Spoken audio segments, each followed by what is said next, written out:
isquêmica. Então, quando a gente vai estudar a estrutura cardíaca, a primeira atitude que devemos ter é justamente medir de forma adequada as dimensões das estruturas intracardíacas. Normalmente a gente utiliza o método bidimensional, e a partir disso a gente utiliza a incidência paraesternal eixo longo, em que a gente consegue avaliar várias estruturas ao mesmo tempo. A gente consegue ver o septo intraventricular, a gente consegue ver o diâmetro diastólico final do ventrículo esquerdo, a parede posterior, o diâmetro sistólico do ventrículo esquerdo, a dimensão do átrio esquerdo, da aorta ascendente, do seio aórtico e até do ventrículo direito. Preferencialmente, os guidelines e as orientações sugerem que a gente deva fazer todas essas medidas com um modo bidimensional. Algumas vezes, alguns serviços ainda utilizam a medida das dimensões cardíacas através do modo M, pela incidência paraesternal eixo longo ou naquela incidência paraesternal eixo curto, em que o ventrículo fica redondinho.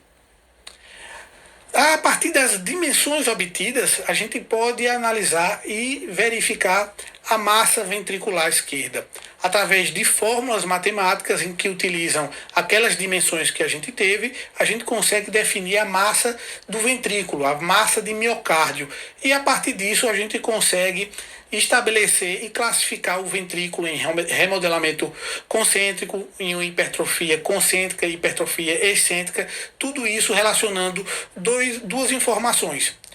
Para a gente classificar a geometria do ventrículo, a gente vai associar a espessura relativa da parede com o índice de massa do ventrículo esquerdo.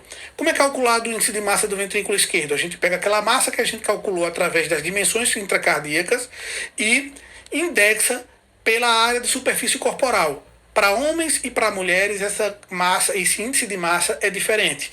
Então, para mulheres é 95, enquanto para homens 115. Ok? E o que seria a espessura relativa de parede? A espessura relativa de parede é uma avaliação, uma fração em que se relaciona a parede posterior com o diâmetro diastólico final do ventrículo esquerdo. O que é que isso quer informar? Isso quer dizer que às vezes você pode ter um ventrículo que ele tem uma massa grande, ele é um ventrículo grande, dilatado, portanto, ele tem uma massa de miocárdio maior, mas essa massa de miocárdio maior se deve exclusivamente porque ele dilatou. As paredes são finas, mas ele tem uma massa maior, então é um coração grande, por isso ele tem uma quantidade de massa miocárdica maior, mas isso não se deve por espessamento miocárdico, mas sim por dilatação da câmara. E aí seria caracterizado justamente a hipertrofia excêntrica. Em contrapartida, muitas vezes você pode ter um espessamento dos septos, das paredes ventriculares, fazendo com que a cavidade ventricular se diminua, e aí a gente vai ter a hipertrofia concêntrica. Então, a gente associando a espessura relativa de parede com o índice de massa do ventrículo esquerdo, a gente pode enquadrar o nosso ventrículo nessas categorias. O normal seria justamente quando você tem os parâmetros de índice de massas normais com o índice de espessura relativa de parede normal. Às vezes você pode ter, principalmente naquele paciente hipertenso que ainda não está bem controlado, pode evoluir com uma lesão de órgão-alvo. Uma das primeiras alterações do coração seria justamente o remodelamento concêntrico do ventrículo esquerdo. Seria quando a cavidade ainda está do tamanho normal, mas ele começa a espessar. Em seguida, a gente tem a hipertrofia excêntrica do ventrículo esquerdo, que é justamente essa que eu falei para vocês, que a massa aumenta, mas ela não aumenta a custa de espessamento de parede. Ela aumenta porque o diâmetro da cavidade aumenta, o coração fica muito grande, mas na verdade essa massa aumentou porque o coração dilatou, a cavidade dilatou e as paredes não são tão grossas assim, tão espessas. E o famoso hipertrofia concêntrica do ventrículo esquerdo, que é justamente quando as cavidades e as paredes se espessam e a cavidade ventricular reduz. Então é a hipertrofia concêntrica do ventrículo esquerdo. E como é que a gente identifica isso no laudo? Então, após as medidas das dimensões intracardíacas, a gente vai ter o diâmetro diastólico, o diâmetro sistólico. A partir da fórmula matemática, com essas medidas, a gente tem a massa do ventrículo esquerdo, e quando essa massa do ventrículo esquerdo é indexada com a área de superfície corporal, nós temos o índice de massa do ventrículo esquerdo. Então, a partir disso, a gente tem o índice de massa do ventrículo esquerdo e também no laudo vai vir a espessura relativa, que a gente viu que o normal seria até 0,42. Em seguida, a gente vai avaliar a função sistólica global do ventrículo esquerdo. Isso é um dilema na ecocardiografia, por quê? Porque normalmente os ventrículos possuem formatos diferentes, possuem volumes ventriculares diferentes, mas normalmente a gente utiliza fórmulas matemáticas para tentar estimar a fração de ejeção ou, a partir de medidas lineares, tentar estabelecer volumes de ventrículo. Por quê? Porque a fração de ejeção nada mais é de qualquer situação quando você tem o volume diastólico final menos volume sistólico final dividido pelo volume diastólico final. Então, isso seria uma fração percentual. Então, normalmente a gente parte de uma medida linear e, através de cálculos matemáticos, como normalmente são feitas, a gente parte para uma fórmula de volumes. E isso pode ter alguns problemas, que a gente vai ver um pouco mais na frente. Então, o nosso desafio é ter técnicas ecocardiográficas em que a gente tem uma definição de borda miocárdica adequada, uma qualidade de imagem boa, planos ortogonais que possam influenciar na nossa medida e uma geometria ventricular que seja compatível com a fórmula que a gente vai utilizar. E André, quais são os métodos que a gente pode utilizar para avaliar a função ventricular esquerda? Temos vários. Temos aquelas medidas lineares, através de fórmulas matemáticas, tanto com o modo M como o modo bidimensional. Temos o famoso Simpson, que são ou método de discos, em que você faz um delineamento do miocárdio com 4 câmaras, depois em 2 câmaras, e através de planos ortogonais você calcula o volume de forma mais adequada. Temos o promissor strain miocárdico, e quando as bordas estão com dificuldades, podemos utilizar o contraste ecocardiográfico com microbolhas, que delineia muito mais fácil para a gente tentar avaliar as bordas miocárdicas e conseguir resolver aqueles problemas que a gente falou anteriormente. Também temos a ecocardiografia 3D, que também tem cada vez mais ganhado espaço e aspectos promissores nessa avaliação. Então, por que o problema? Então, lembram que a gente fez medidas lineares do septo, do diâmetro diastólico, do diâmetro sistólico do ventrículo esquerdo, e através disso a gente vai colocar em fórmulas para avaliar a fração de ejeção, porque a partir de medidas lineares, através de fórmulas matemáticas, a gente transforma medidas lineares em volumes. E a partir disso também é um problema, porque essas fórmulas dependem que a gente conceitue a cavidade ventricular com algumas formas geométricas. Então, o Teikos vai utilizar a forma geométrica de um elipsoide cilíndrico, enquanto o método de disco, que é o Simpson, não precisa disso. Mas isso a gente não precisa se estressar, a gente vai ver um pouco mais para frente. Então, aqui a gente tem a classificação da fração de ejeção em leve, moderada ou a alteração grave da função ventricular através do método Simpson. Lembrem e vejam que para homens e para mulheres a numeração é diferente. Então, a fração de ejeção pode ser quantificada, a disfunção ventricular pode ser quantificada em disfunção leve, moderada ou importante. E os valores de referência mudam para homens e para mulheres. A gente começa a avaliação com a avaliação dos volumes cardíacos ou a fração de ejeção a partir do método Teikos. Esse é o método mais comum utilizado no Brasil e, porém, contudo, todavia, as diretrizes recomendam que ele seja abandonado, que hoje as medidas que a gente deve realizar para a fração de ejeção seria pelo método Simpson, que a gente vai falar um pouco mais na frente. Mas atualmente a gente ainda utiliza de forma geral e muito rotineira a função ventricular através do método Teikos. A gente vai utilizar aquelas medidas e a partir de fórmulas matemáticas a gente vai conseguir extrapolar medidas lineares em volumes. O problema do Teikos é que justamente ele espera que o ventrículo tenha aquela conformação de elipsoide. Quando o ventrículo muda disso, quando geralmente o ventrículo é mais dilatado, tem uma forma mais circular, essa fração de ejeção perde muito a especificidade. Então, normalmente a gente mede o diâmetro diastólico, o diâmetro sistólico e a partir disso a gente avalia a fração de ejeção e os volumes.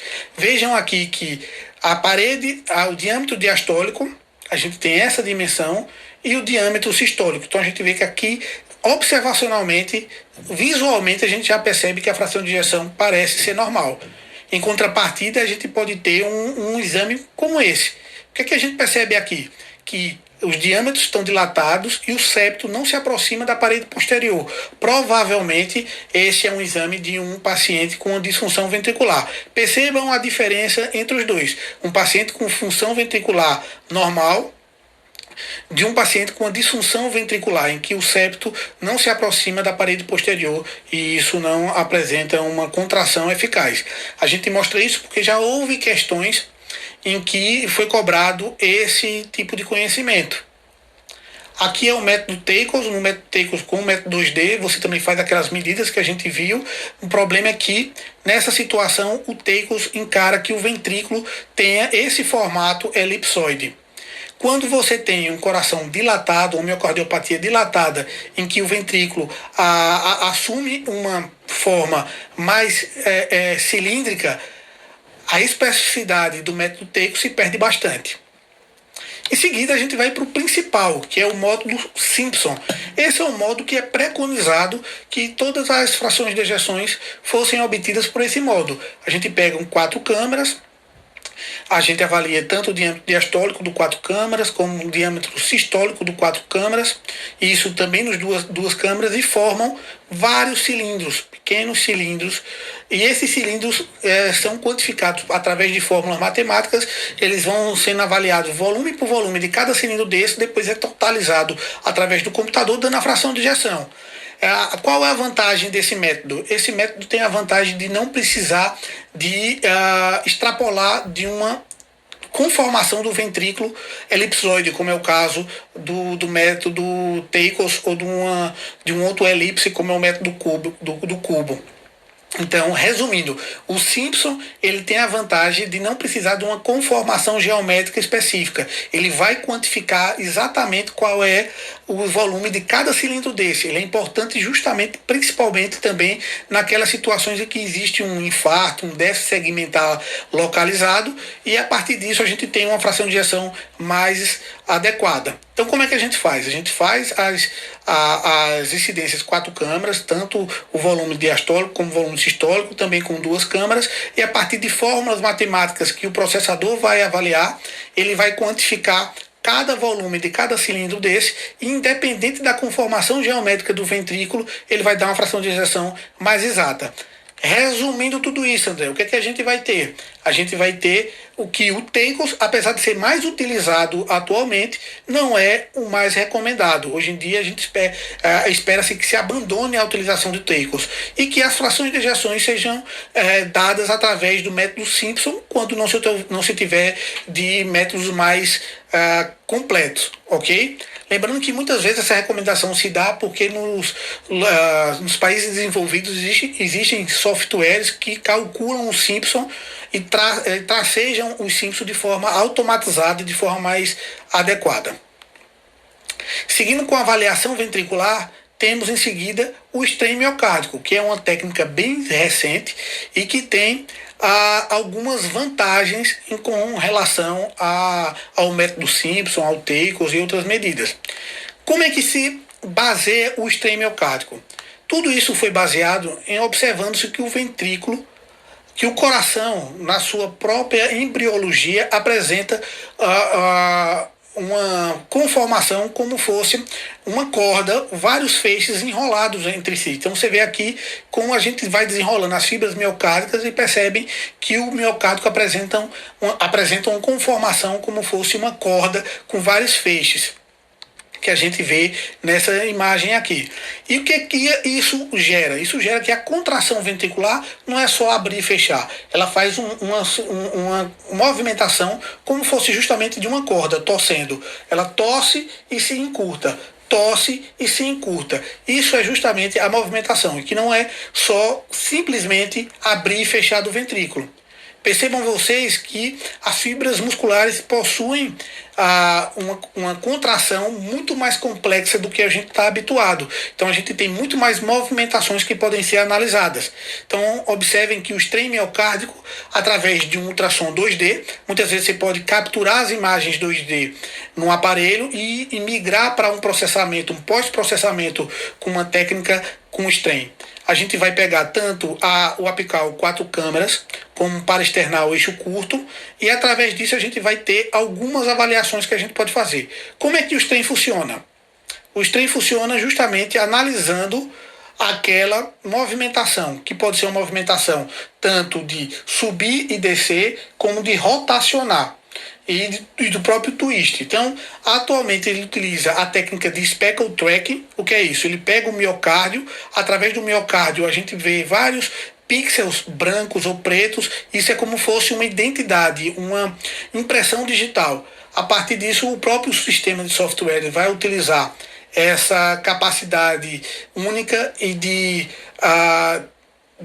classificação, de avaliação do miocárdio e tentar marcar pontos específicos do ventrículo. E a partir desses pontos específicos do ventrículo, ele consegue analisar se está contraindo, se está rotacionando, e a gente vai perceber aqui. Então percebam que ele utiliza speckle tracking. Speckle tracking é justamente esses pontos fixos do miocárdio, e a partir disso ele consegue avaliar. Quando a gente está avaliando o strain longitudinal, a gente vai ver justamente a movimentação de subir e descer, e a partir disso a gente depois classifica isso em cores. A gente também tem o strain radial, o strain rotacional. Então tudo isso vai nos ajudar na função ventricular do miocárdio. Então quando a gente vai ver a deformação miocárdica, a gente vê o strain longitudinal, em que a gente pega o speckle track, que é justamente essas impressões digitais preto e brancas, e a gente vê o longitudinal, é quando para cima e para baixo. A gente tem a deformação por torção, que é justamente essa, que também pode ser quantificada pelo strain. E a gente tem a deformidade também, com deformidade radial. Então todos esses aspectos podem ser avaliados com o strain miocárdico. E a partir disso, a gente vai inferir a função global sistólica do ventrículo esquerdo. Hoje em dia, existe, como eu falei para vocês, o strain longitudinal, o strain radial, o twist, a torção, mas o que a gente tem para o clínico, de forma geral, o que a gente tem que memorizar é que o que se reflete como uma função ventricular esquerda é justamente o strain global longitudinal. O strain global longitudinal é justamente a avaliação de como é que o miocárdio se comporta na movimentação longitudinal.